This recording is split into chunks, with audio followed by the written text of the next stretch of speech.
Hello बच्चों, कैसे हैं आप लोग। स्वागत है आप सभी का यूथ इंजीनियर्स एकेडमी के डिजिटल प्लेटफॉर्म पर। और आज हम फिर से आपके सामने आए हैं।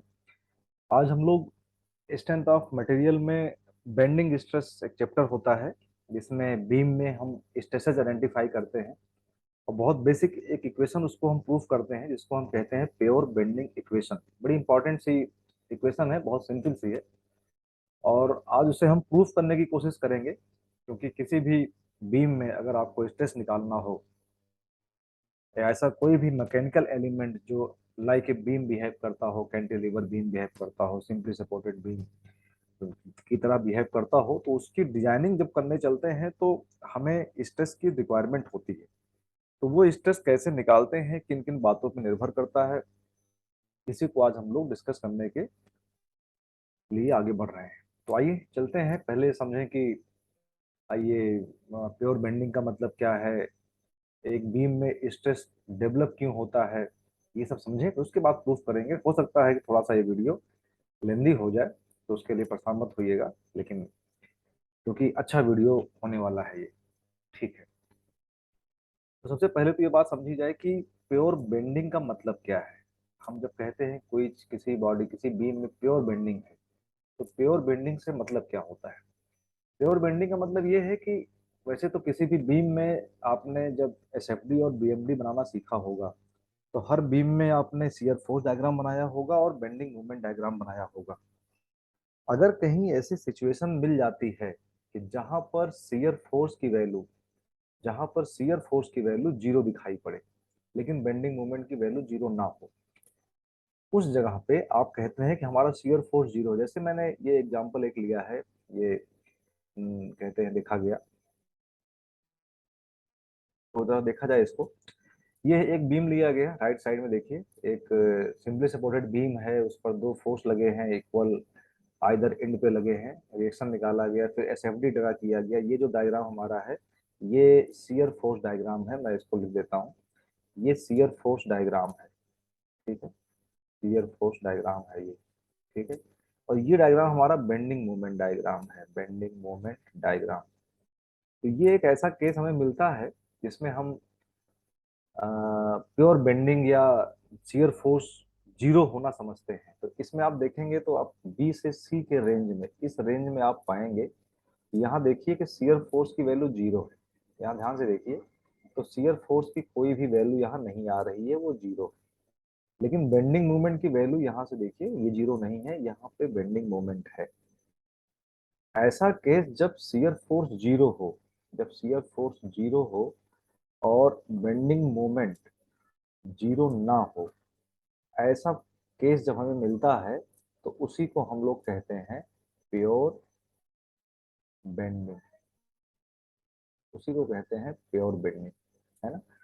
तो नॉर्मली ऐसा हमेशा मिलता नहीं है, लेकिन क्योंकि हम बेंडिंग इक्वेशन सॉल्व करने चल रहे हैं, तो उसमें थोड़ा सा केस आसान रहे, समझना आसान रहे, इसलिए प्योर बेंडिंग के केस को ही लेकर चल रहे हैं। ठीक है ना। चलिए, अच्छा बेंडिंग का मतलब क्या है, जरा समझा जाए कि what is the meaning of bending, है ना। बेंडिंग, तो बेंड का मतलब क्या होता है, झुकना। ठीक है, इसका मतलब बेंडिंग का मतलब क्या होगा, कुछ झुकाने से ही बात होगी। ठीक, जैसे अगर किसी, एक मान लेते हैं एक रॉड है, एक रॉड है, और इस रॉड को सपोज दैट हमने यहाँ पर एक दीवार में कीला गाड़ दिया और ऐसे करके थोड़ा फ्रीली छोड़ दिया। अब अगर मान लीजिए मैंने यहाँ पे एक फोर्स लगाया, एक फोर्स लगाया ऐसे करके, ये फोर्स अगर अप्लाई किया, एफ फोर्स, तो आप क्या कहेंगे।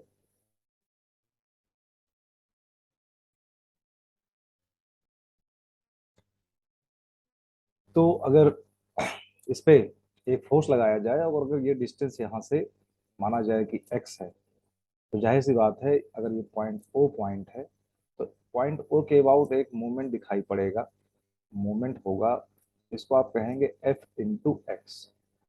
एफ इंटू एक्स मूवमेंट जो होगा, इसको क्लॉकवाइज घुमाने की कोशिश करेगा। तो यहाँ से हमें समझ में आता है कि जब भी कोई मूवमेंट है, तो मूवमेंट का प्रयास ये होता है कि कोई भी बॉडी किसी पॉइंट या किसी एक्सिस के अबाउट घूम जाए, और घूमेगा तभी जब वो घूमने के लिए फ्री होगा। लेकिन अगर इसी पॉइंट ओ को हम हिंज ना करके कुछ फिक्स कर दें, इस टाइप से अगर इसको फिक्स कर दिया गया, फिक्स करने से मतलब ये हो गया कि हमने इस मेंबर को घूमने से रोक दिया। अब जब घूमने से रोक दिया तो इस मेंबर के साथ क्या होगा कि घूमना तो पॉसिबल नहीं है, रोटेशन पॉसिबल नहीं है। आपने जो रोटेशन था, रोटेशन को रोक दिया। रोटेशन को रोक देने से मतलब यही हुआ कि अब एक ही पॉसिबिलिटी बचती है कि ये जो बीम है, ये बीम घूम तो नहीं सकती, लेकिन इस मोमेंट के लगने की वजह से ये ऐसे बेंड हो सकती है, हो सकता है ये बीम झुक जाए। जब वही मूवमेंट किसी बीम को, किसी मेंबर को झुकाने की कोशिश करता है, तो उसी मूवमेंट को, जिसको अभी तक हम लोग मूवमेंट कह रहे थे, अब इसको मूवमेंट ना कह के इसको नाम दे देंगे बेंडिंग मूवमेंट। क्योंकि अब ये घुमाने की कोशिश कर रहा है लेकिन कर नहीं पा रहा है, जो कर पा रहा है वो झुका पा रहा है, बेंड कर पा रहा है, नमन कर पा रहा है। इसको बोलेंगे बेंडिंग मूवमेंट या नमन आघूर्ण, नमन आघूर्ण। ठीक है ना। तो ये बेंडिंग मूवमेंट हुआ, इसी को हम लोगों ने शियर फोर्स डायग्राम और बेंडिंग मूवमेंट डायग्राम में निकालना सीखा है। तो बेंडिंग मूवमेंट डायग्राम में जो बीएमडी निकाला था, उसका उद्देश्य यही था कि ये पता करना कि कितना बेंडिंग मूवमेंट है जो बीम को झुकाना चाहता है। बेंडिंग का मतलब ये क्लियर हो गया। अब हमने ऐसा केस लिया है जहाँ पे शियर फोर्स नहीं है, बेंडिंग मूवमेंट है, इसलिए इसे कह रहे हैं प्योर बेंडिंग। अब कोई भी बीम है, जब ये बीम ऐसे बेंड होगी, आपने कहा कि ये हमारे पास बीम थी और अब बीम ये बेंड हो गई। बेंड होने के का मतलब ये हुआ कि इसके जो लेयर्स हैं, अगर हम बीम को माने कि हमारी बीम ऐसे इनफाइनाइट ऑफ लेयर से बनी हुई है, ऐसे ऐसे करके इनफाइनाइट ऑफ लेयर से बनी हुई है, तो हर लेयर में कुछ ना कुछ प्रॉब्लम पैदा होंगी। जैसे ये जो लेयर थी पहले स्ट्रेट थी, टॉप लेयर को देखिए जरा, ये स्ट्रेट थी, अब बेंड हो गई है। इसका मतलब इसमें टेंशन आ गई होगी। अगर ये बीम, अगर ये लेयर में कुछ क्रैक आता है, ऊपर क्रैक आता है, तो बिकॉज ऑफ टेंशन आएगा, तनाव की वजह से आएगा। अगर नीचे वाले लेयर में कुछ इश्यूज आते हैं तो वो बिकॉज ऑफ कंप्रेशन आएगा। इसी तरीके से हर लेयर में कुछ ना कुछ आएगा, जिसको अभी हम अगले स्लाइड्स में देखेंगे, डिटेल में देखेंगे। यहाँ पे केवल एक जिस्ट समझा जाए, तो इस टेंशन या कंप्रेशन के, जो हर लेयर में टेंशन या कंप्रेशन है, उसकी वजह से हर लेयर में कुछ ना कुछ स्ट्रेसेस पैदा होंगे, है ना। उसी स्ट्रेस को, जो यहाँ पे स्ट्रेस पैदा होगा, इस टेंशन की वजह से जो स्ट्रेस पैदा होगा, जो भी स्ट्रेस पैदा होगा, उसी स्ट्रेस को हम कहते हैं बेंडिंग स्ट्रेस, बेंडिंग स्ट्रेस। और ये बेंडिंग स्ट्रेस पूरे पूरे हर लेयर पे अलग अलग होगी, ऐसा तो है नहीं हर लेयर पे सेम होगी। तो हमें इसी बेंडिंग स्ट्रेस का जो फॉर्मूला है वो प्रूफ करना है। और जो अभी आप प्रूफ करके आप देखेंगे तो कुछ ऐसा आएगा कि sigma by Y is equal to M by I is equal to E by R. ठीक है। ये अल्टीमेटली हमें ये फॉर्मूला प्रूफ करना है, इसी को कह रहे हैं प्योर बेंडिंग इक्वेशन। चलिए, जब भी किसी भी इक्वेशन को प्रूफ करते हैं, किसी भी रियल प्रॉब्लम को में आते हैं, तो हमें कुछ एजम्पशंस लेने पड़ते हैं, क्योंकि बहुत सारे पैरामीटर्स को हम कंसीडर नहीं कर सकते हैं। अगर उनको कंसीडर करेंगे तो बहुत कॉम्प्लेक्स इक्वेशंस बन जाएंगी, बहुत समस्या हो जाएगी। तो बेंडिंग को सॉल्व करते समय भी बहुत सारी इक्वेशंस को अवॉइड करने के लिए एजम्पशंस लिए गए हैं। तो हमने समझ लिया प्योर बेंडिंग क्या होती है, तो प्योर बेंडिंग का मतलब समझ लिया। अब देखेंगे एजम्पशंस क्या क्या लिए गए हैं। तो पहला एजम्पशन है material of the beam is considered homogeneous and isotropic. Isotropic का मतलब है कि कोई भी प्रॉपर्टी मटेरियल के अंदर हर दिशा में एक्स वाई जेड किसी भी डायरेक्शन में जाया जाए तो वो सेम मिलेगी। होमोजीनियस का मतलब भी लगभग यही है कि मटेरियल में किसी तरह का कोई भी इम्प्योरिटी नहीं है, कहीं एयर बबल नहीं है, डेंसिटी सेम है, यंग मॉडुलस सेम है, शियर मॉडुलस सेम है, इस टाइप की बात है। अच्छा, each layer of the beam is free to expand. हम यहाँ जब इसकी एनालिसिस करेंगे तो हम ये जरूर कह रहे हैं कि हमारी बीम इनफाइनाइट ऑफ लेयर से मिलके ऐसे ऐसे बनी हुई है। तो लेयर जो मिली हुई है, तो इसमें एक भी एजम्पशन ले रहे हैं। रियल में क्या है कि वो लेयर तो आपस में सब चिपकी है, लेकिन स्टडी करने के लिए हमें मान रहे हैं कि वो इंडिविजुअल चिपकी नहीं है, वो फ्री है। जैसे एग्जाम्पल समझा जाए, जैसे आपकी मोटी सी कोई किताब है, उस किताब का हर पन्ना देखा जाए तो एक बुक के अंदर बंधा हुआ है, लेकिन हर पन्ना फ्री है अलग होने के लिए। ऐसे ही हर लेयर फ्री है। Young modulus is considered as same for the compression and the tension, क्योंकि अभी आप देखेंगे कि बीम में जब बेंड होगा तो एक साइड में टेंशन होगी और एक साइड में कंप्रेशन होगा। तो टेंशन और कंप्रेशन में हम दोनों में ही यंग मॉडुलस की वैल्यू सेम मानते हमेशा आए हैं, यहाँ भी सेम ही माना जाएगा। अच्छा, रेडियस ऑफ कर्वेचर की बात करें, ये क्या होता है रेडियस ऑफ कर्वेचर? जब कोई बीम बेंड होगा तो बेंड होने का मतलब बहुत ज्यादा बेंड तो होगा नहीं, इस बेंडिंग को हम सर्कुलर बेंडिंग मानते हैं।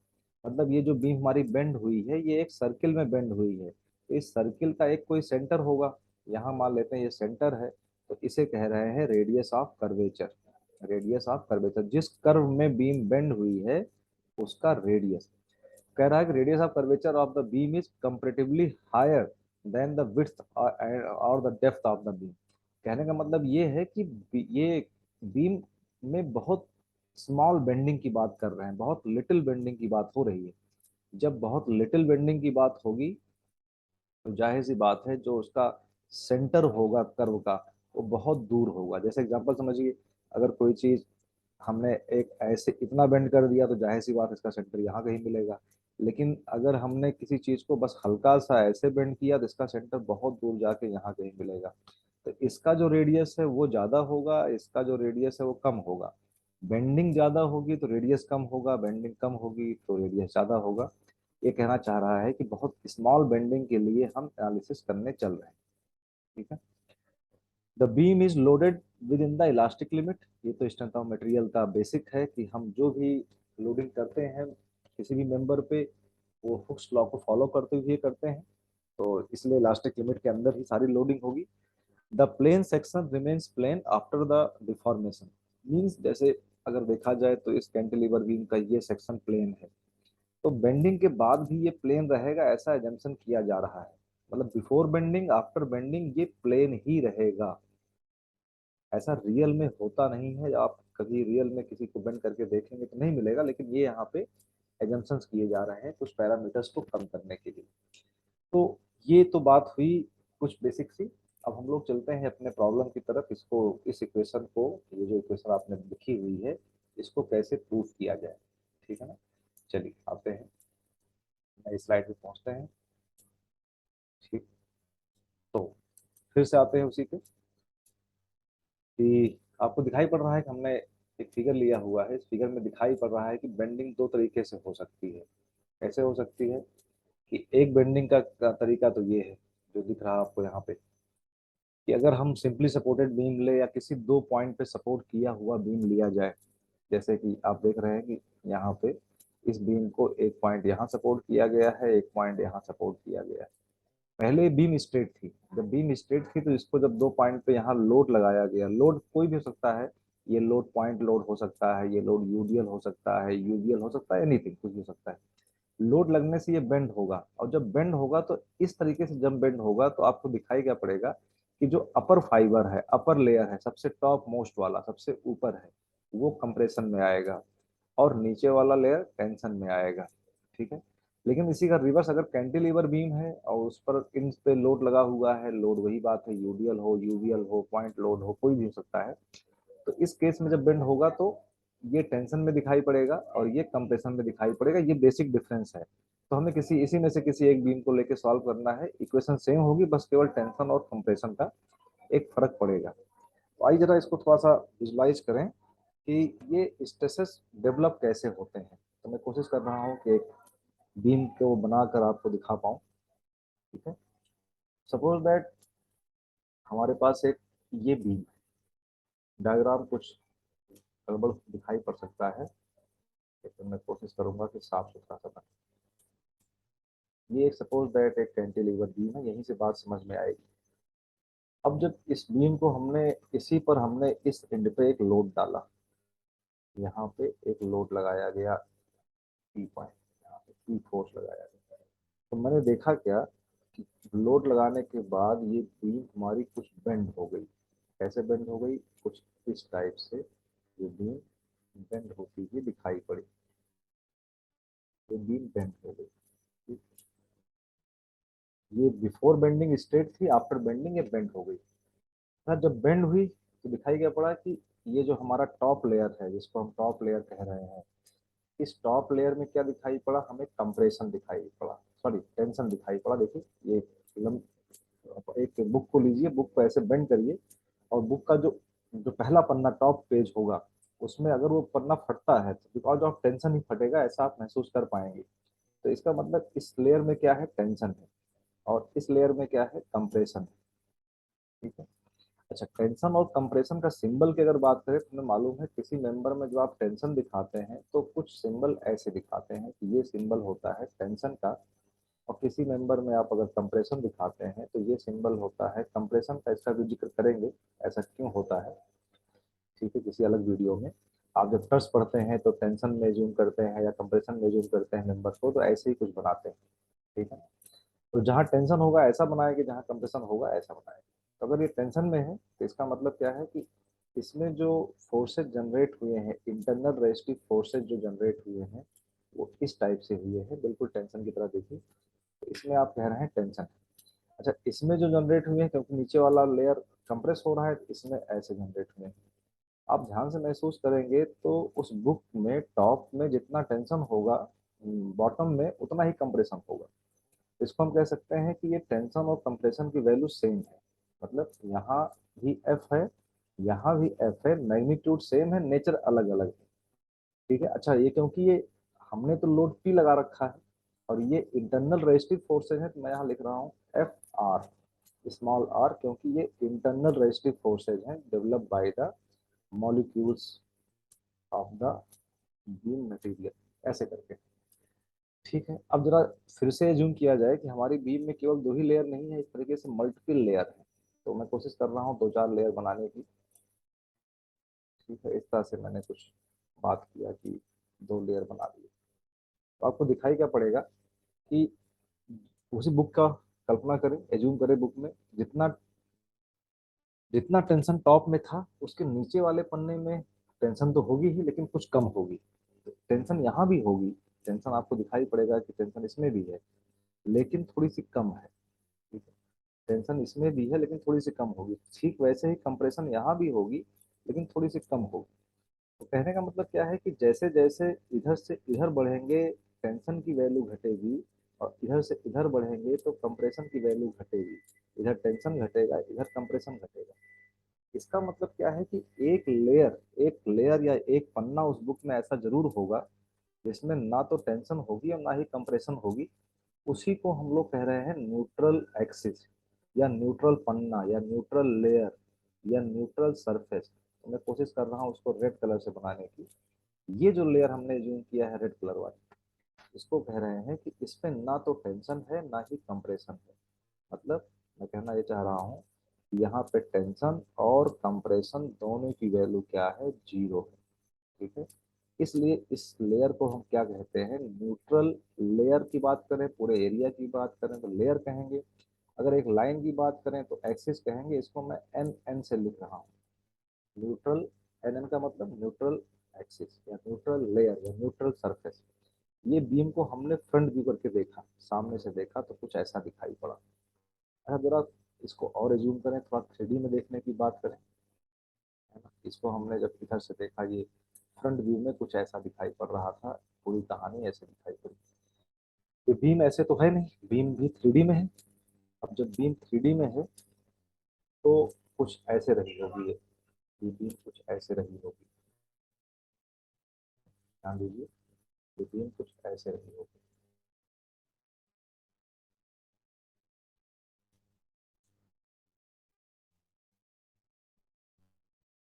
बीम ऐसे रही होगी। इसका मतलब यहाँ अगर देखा जाए तो यहाँ भी ये बीम कुछ ऐसे दिखाई पड़ेगी।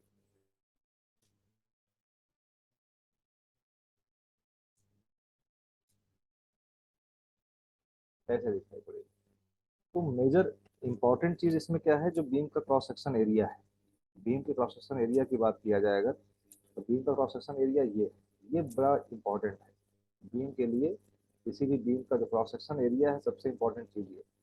इसी क्रॉस सेक्शन एरिया को हमें देखना है। तो अगर मैं इस क्रॉस सेक्शन एरिया का कुछ नाम ले लूँ, इसका ए, बी, सी और डी, और इस एरिया को दोबारा से बनाऊं, ठीक है, तो आप क्या दिखाई पड़ेगा, कुछ कुछ ऐसे दिखाई पड़ेगा।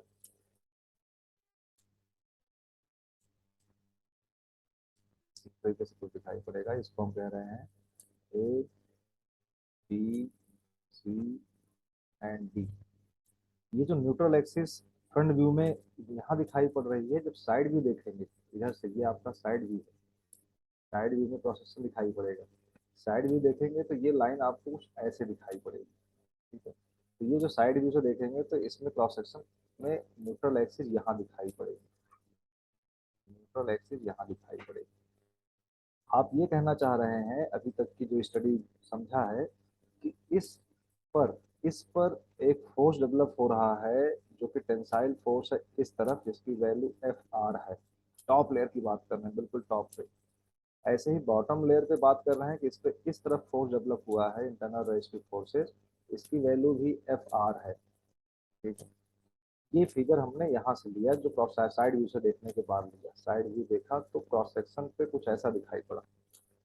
अब अगर इसी को थोड़ा सा और घुमा के देखें और उस पन्ने को घुमा दें तो आपको दिखाई ऐसा पड़ेगा कि ऐसे अगर घुमा दिया जाए तो आप क्या कहेंगे, सी जो है बी के पीछे छुप गया।